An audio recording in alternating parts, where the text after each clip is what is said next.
olá, sejam bem-vindos a mais uma edição do Jornal Olho Vivo, aqui pela TV Sindesv. Mas antes, confira se o sino de notificações está ativado. Assim, você pode receber todas as nossas informações e ficar por dentro do dia a dia do vigilante no Distrito Federal. Faz assim, deixe o seu comentário, participe, curta, compartilhe.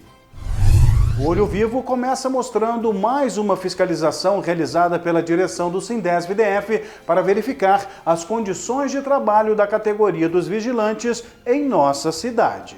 A fiscalização foi realizada no Hospital Materno Infantil de Brasília, o HMIB. Por lá, o problema tem sido o mesmo. Há cerca de 2 anos, o Sindesv tem cobrado da administração a reforma urgente da guarita de transportes. Muitas foram as alegações até aqui, promessas também. Mas a verdade é que nada foi feito até agora, como apontam os diretores do sindicato que lá estiveram nesta semana. Estamos aqui na guarita de transporte do Hospital Materno Infantil de Brasília, HMIB. Há 2 anos nós estamos cobrando para a direção do hospital que solucione o problema dessa guarita. Tudo improvisado, tudo quebrado, e a desculpa anteriormente era que não podia arrumar porque a Secretaria de Saúde estava sem contrato de manutenção. Há quase 1 ano foi licitado o contrato, assinado, e até o momento não tomaram nenhuma providência aqui. Procuramos a direção do hospital hoje e eles informaram que isso aqui é prioridade. Prioridade, mas numa sequência depois de outras prioridades, que é a construção do restaurante, a construção do vestiário para os terceirizados, restaurante para os terceirizados fazerem suas refeições e vestiário, e essa guarita virá depois disso. Portanto, vamos continuar cobrando e existe a expectativa que o ano que vem sejam reformadas essas guaritas aqui do HMIB. O Sindicato dos Vigilantes vai continuar cobrando.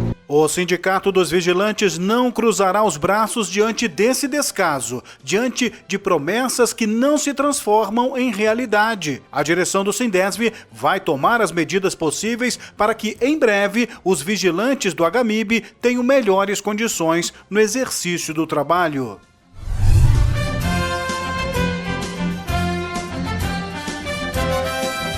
Aumento no número de infartos em pessoas com idades entre 30 e 50 anos é um dado muito preocupante para as autoridades em saúde no Brasil. Evidências que são crescentes mostram que mais jovens adultos estão tendo problemas cardíacos, isso em comparação com décadas passadas. A causa seria a piora dos hábitos de vida, principalmente a má alimentação, a falta de exercícios físicos e o estresse no dia a dia de trabalho. Algumas pesquisas sugerem que as infecções por Covid-19 também causaram o aumento desses danos. A doutora Noemi Coelho, médica responsável pela clínica NC Cardio, participa do Olho Vivo. Ela responde questões importantes, sobretudo quanto à prevenção ao infarto. Doutora Noemi, a gente agradece a sua presença mais uma vez aqui no nosso Jornal Olho Vivo, e o nosso tema é sobre infarto. Na realidade, eu perguntaria, em primeiro lugar, para a senhora, o que seria o infarto na prática? Então, o infarto é uma doença que ocasiona uma diminuição do fluxo, uma obstrução completa do fluxo nas arterinhas do coração, fazendo com que esse músculo tenha um sofrimento, e a pessoa geralmente tem alguns sintomas em função disso. Os sintomas normalmente que vêm acompanhados do infarto, geralmente a dor no peito, São os primeiros sinais esses? Sim, nas mulheres é um pouco diferente dos homens, mas assim, em regra geral, normalmente a pessoa tem uma dor, um desconforto no peito, que pode ser do lado esquerdo do peito, mas pode ser na região central, pode ser também nas costas, pode vir para o pescoço, e às vezes irradiando para o braço. Agora, doutora, qual a idade, se é que a gente pode dizer assim, mais perigosa em relação a essa questão do infarto? Então, normalmente, o infarto, quando eu comecei a cardiologia, era mais para a faixa etária a partir dos 50 anos, em especial os homens, Normalmente as mulheres, elas tinham uma incidência um pouco mais para frente, mas o que a gente tem visto hoje em dia, devido assim à nossa rotina, aos hábitos de vida, é que cada vez mais a gente tem tido casos com incidência com idade mais precoce. E o que vem a causar, a senhora está falando dessa diferença, um tempo atrás, pessoas um pouco mais, mais velhas, e hoje uma incidência com pessoas jovens, a partir de 30 anos. Recentemente tivemos até casos dentro do Sindesp-DF, da Vigilância no Distrito Federal, de pessoas jovens falecendo vítimas de infarto com idades entre 40 e 45 anos, né? Então eu perguntaria para a senhora, o que causa esse infarto nessas pessoas mais jovens? O que pode levar a isso? Olha, as causas são muito similares, mas na população jovem a gente já tem que acrescentar como fator de risco algumas doenças que são reumatológicas, a gente tem que acrescentar também o uso de algumas substâncias ilícitas, né? Existe também algumas malformações, então assim, o uso exagerado, né, de substâncias que são estimulantes, né, principalmente energéticos, excesso de cafeína, né? E tem causas que a gente não consegue identificar o porquê também, né, que são as causas idiopáticas. Então, assim, mas assim, de regra geral, o que a gente tem que colocar muito claro para o nosso público? É que as mesmas recomendações para as causas a partir dos 50 anos, elas têm que ser respeitadas para os mais jovens também. Principalmente na população que a gente está conversando agora, né, que começa a trabalhar e às vezes uma rotina às vezes noturna, a gente sabe até pelos trabalhos que já foram feitos na população dos vigilantes que normalmente o vigilante à noite ele não come bem, ele não descansa, muitas das vezes ele vai de um trabalho para o outro e não consegue ter um descanso, então essa privação crônica do sono também é prejudicial, né? Muitos deles também não fazem um acompanhamento, então eles não cuidam da pressão, não são diabéticos, às vezes tem a companhia do cigarro nos momentos noturnos, né? Tabagismo é um negócio complicado, né? Porque assim, causa em qualquer faixa etária, em qualquer sexo, né? Então assim, a gente tem que ter em mente que essas causas elas não mudam, né? É claro que também tem uma questão.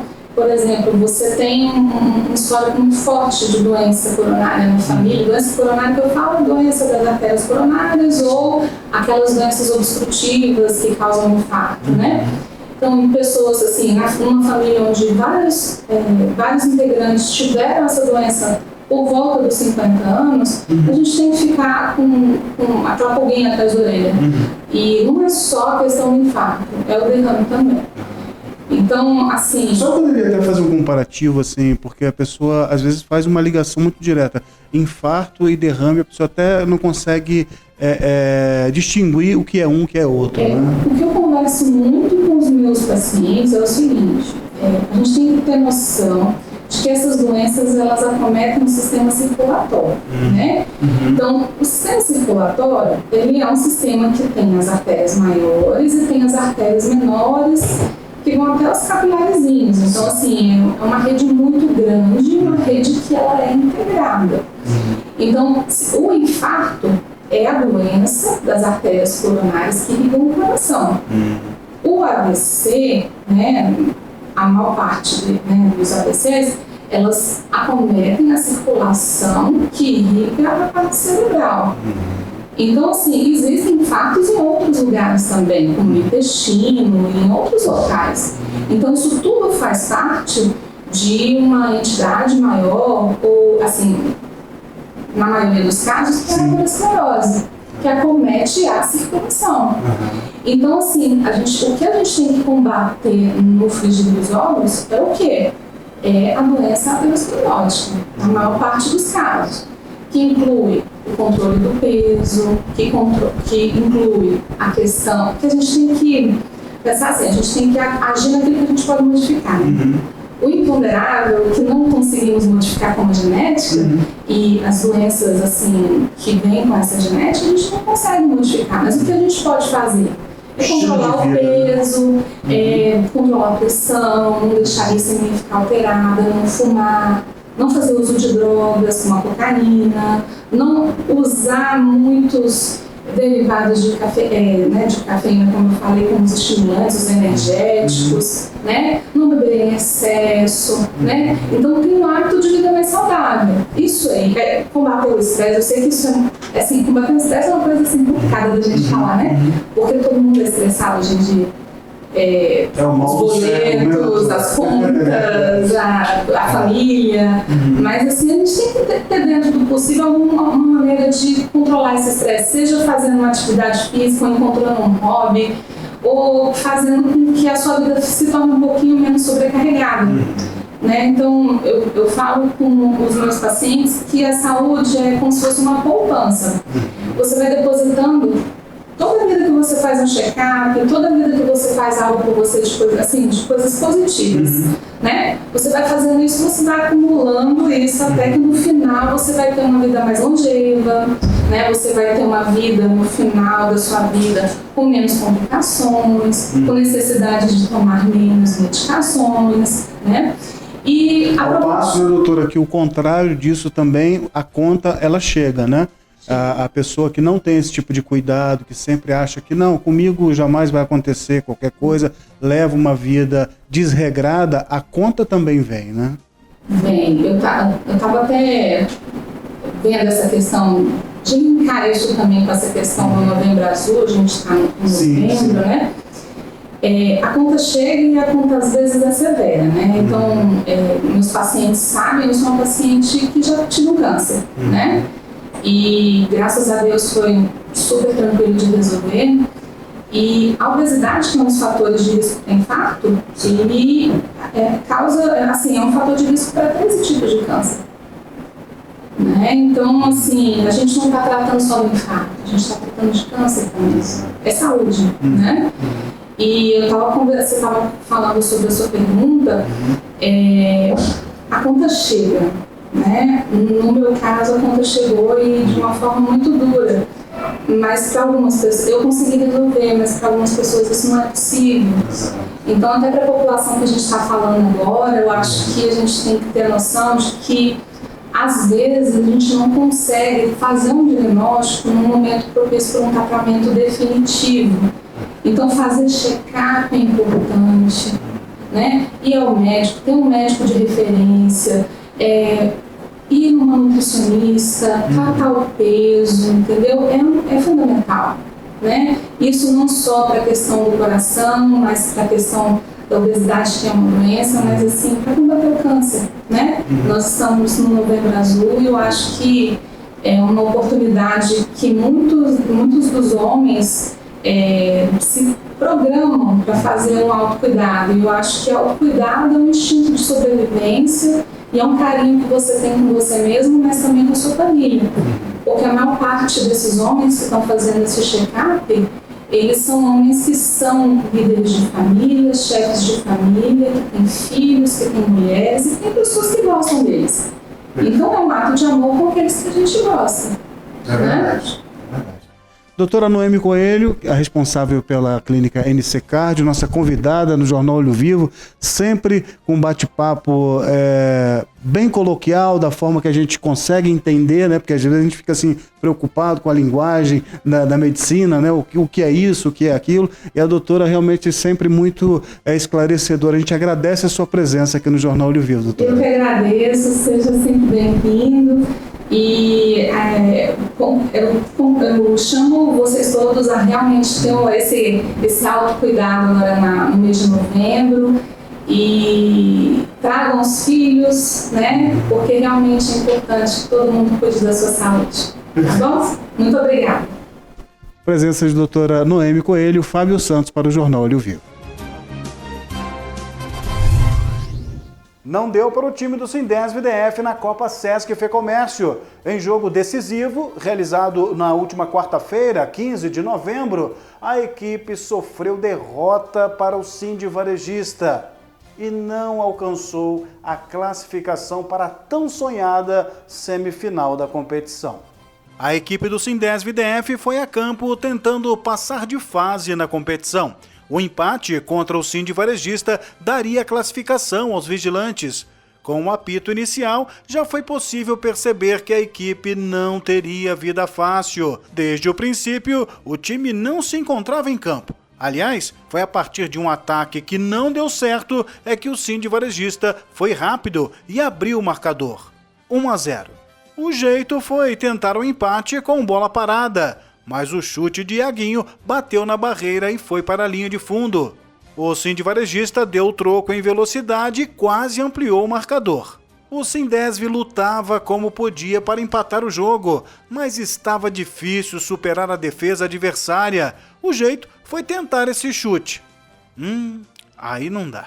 Tá aí um bom momento da partida. Sind Varejista avançou rapidamente, trocando passes, obrigando o goleiro do Sindesv a fazer grande defesa. No contragolpe, quase que o atacante índio empatou para o Sindesv. Nesse lance, o Sind Varejista trabalhou muito bem a bola, de pé em pé, até que o chute obrigou o goleiro do Sindesv a fazer outra excelente defesa. Olha ele aí de novo salvando a equipe. Na sequência, não teve jeito. O Sind Varejista fez o segundo gol da partida. As coisas seguiam sem dar certo para a equipe do Sindesv, como nesse lance aí. No intervalo, o técnico tentou arrumar a casa. Cá entre nós, uma tarefa difícil. Veio o segundo tempo, sol forte e a esperança do panorama se modificar. O time dos vigilantes foi à frente e quase fez o primeiro na boa defesa do goleiro do Sind Varejista. A melhor oportunidade do Sindesv veio nesse lance pela direita. O chute explodiu no travessão, mas não demorou muito para o Sind Varejista ampliar. Foi nesse contragolpe. 3-0. Mais uma vez apareceu o goleiro do Sindesv para salvar o que poderia ser o quarto gol. Chance de bola parada para o Sindesv fazer o seu primeiro, mas não deu. Olha, não faltou oportunidade ao Sindesv-DF. Veja essa jogada. Vale o ditado, quem não faz, leva. 4-0 Sind Varejista. O time dos vigilantes brigou até o fim, criava, mas não conseguia traduzir em gols. Ainda teve tempo para o quinto gol da partida. Fim de papo, Sind Varejista classificado 5, Sindesv desclassificado 0. Ao final, o técnico Gilmar Rodrigues fez um balanço do jogo. Olha, primeiro eu quero agradecer a todos que vieram participar do jogo, né? Um jogo muito difícil, uma manhã muito quente aqui na Ceilândia, um calor fortíssimo. O time adversário é um time só de profissionais que vivem do futebol, né? Só de jogadores profissionais que vivem do futebol. O nosso time, todos são vigilantes, todos trabalham, mas mesmo assim, dentro de campo, com todo esse calor, tivemos algumas oportunidades, mas o time deles, um time muito bom, aproveitou e fez os gols todos em contra-ataque, né? Saída de bola em velocidade, um time que joga junto, treina junto, joga junto há muito tempo, jogadores que são bem entrosados acabaram levando a vitória, mas os próximos anos a gente vai participar novamente e tentar fazer uma participação melhor.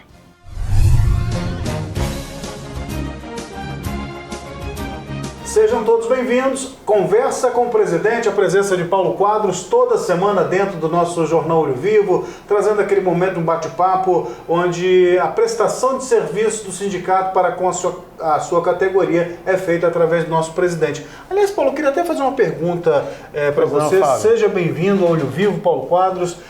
A gente tem falado, né, falamos recentemente sobre o lote 3. E eu queria que, se possível, você trouxesse as últimas informações, se é que nós temos novas informações sobre o lote 3, Paulo. Fábio, obrigado, tá? Fábio, o lote 3 é o lote que passou por um processo licitatório, né? Na CEPLAD, tá certo? Onde os vigilantes hoje que estão nesse lote estão pela empresa confederal, tá? E que está sob júdice do Tribunal de Contas do Distrito Federal, certo. Tá certo? Teve um andamento teve um andamento, o último andamento que teve foi o seguinte, o processo voltou para o relator, tá certo? E continua lá sob juros. Eu queria avisar os companheiros vigilantes que tem alguns que falam, mandam e-mail, tudo, mas o sindicato não falou mais nada. Nas redes sociais, né, Paulo? Em redes sociais, o sindicato não deu mais nenhuma informação, tá certo? Inclusive, houve uma novidade aí, Fábio. A empresa vinha atrasando constantemente o salário lá, tá certo? Principalmente nesse lote, era o que mais demorava.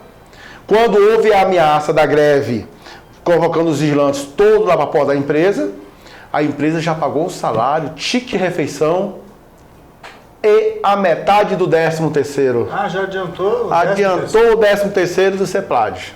Também, por enquanto, só do CEPLAD. Pode ser que venha pagar os demais contratos que tem, tá certo? Até para refrescar a memória, né, Paulo? Isso aí foi uma ação do Sindesv-DF, juntamente com a categoria, por conta dessa série de atrasos de salários que vinham acontecendo. Exatamente. A medida foi tomada, através da direção, na sua pessoa, que determinou o seguinte: 5º dia útil, o salário entrou, no dia seguinte, paralisação nas unidades. Exatamente, se o salário não entrou.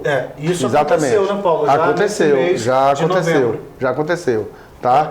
Então, Fábio, eu queria aqui tranquilizar os companheiros e as companheiras vigilantes da Confederal que estão nesse lote, no lote 3, CEPLAD, que fique tranquilo, sossegado, entendeu? A nossa preocupação aqui é a manutenção do emprego e não dos nossos representados, que são quase 700 trabalhadores, que não há desemprego, tá certo? Você vê aí, até uma injustiça de quem cobra nas redes sociais, o sindicato fala lá, mas vê aí que estava naquela, a Confederal vai mandar sair hoje meia-noite. Ah não, a Confederal decidiu e não saiu hoje meia-noite. Só a partir de, vou dar 48 horas. Ah, não saiu em 48 horas. Ah não, agora só depois do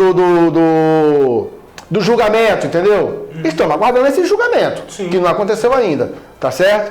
Então, a nossa preocupação hoje, eu não estou preocupado se vai continuar a Confederal, se vai vir a Brasforte, se vai vir a Multiserve, entendeu? Se vai vir a Brasília Segurança. Nós queremos que seja uma empresa que tenha saúde financeira de bancar esse contrato, não atrasar salário dos companheiros e das companheiras, tá certo? E que seja resolvido esse problema, tá? Definitivo. E na hora que a gente tiver essa resposta, de pronto nós vamos estar passando para os nossos companheiros que trabalham no lote 3, tá? CEPLAD, Secretaria de Planejamento, que estão ainda pela Confederal, tá certo? E que pode continuar, dependendo da decisão lá, né? Sim, tá certo? Dependendo pode continuar ou não, entendeu? Como que eu acabei de falar aqui. Mas o importante o importante é o emprego. É o emprego de todos e de todas. Perfeito. Tá certo? Perfeito. Que seja empresa A, que seja empresa B, não estamos aqui para defender empresa não, nós estamos aqui para acompanhar todo o processo, entendeu? Tanto que quando estava aquele imbróglio lá, sai hoje, sai amanhã, só os companheiros não saíram do posto. Fica no posto até a outra empresa assumir, tá? Seja empresa A, seja empresa B, para nós é indiferente. Queremos que seja uma empresa, como repetindo aqui, que tenha saúde financeira, de bancar o contrato e que não aconteça mais atrasos, não é isso? E nessa falta de respeito com os trabalhadores, que foi o que aconteceu, tá, por parte da Confederal, tá, uma falta de respeito com os trabalhadores naquele momento, entendeu? Mas que eu dei uma recuada, tá certo? E vamos aguardar a decisão aí. Então, assim que sair, a gente está informando os companheiros e as companheiras. Então, peço paciência a todos e a todos e continue trabalhando aí, tranquilo, tá bom? Importante é o emprego de vocês. Perfeito. Essa é a presença, Paulo Quadros, dentro do nosso quadro aqui, Palavra com o Presidente, trazendo as últimas informações em relação a você, meu querido amigo e amiga vigilante que trabalha no lote 3, que é hoje conduzido, né, pela Confederal e está aí sob júdice. Né? E assim que tivermos uma nova informação, com certeza, prontamente estará aqui no nosso Olho Vivo, né, Paulo? Com certeza, Fábio. Um abraço a todos e a todas. E juntos somos mais fortes, companheiros e companheiras. O Jornal Olho Vivo vai ficando por aqui. Acesse as redes sociais do Sindesv-DF e fique por dentro do dia a dia do vigilante no Distrito Federal. Tenham todos uma excelente semana e a gente se encontra na próxima sexta. Tchau, tchau!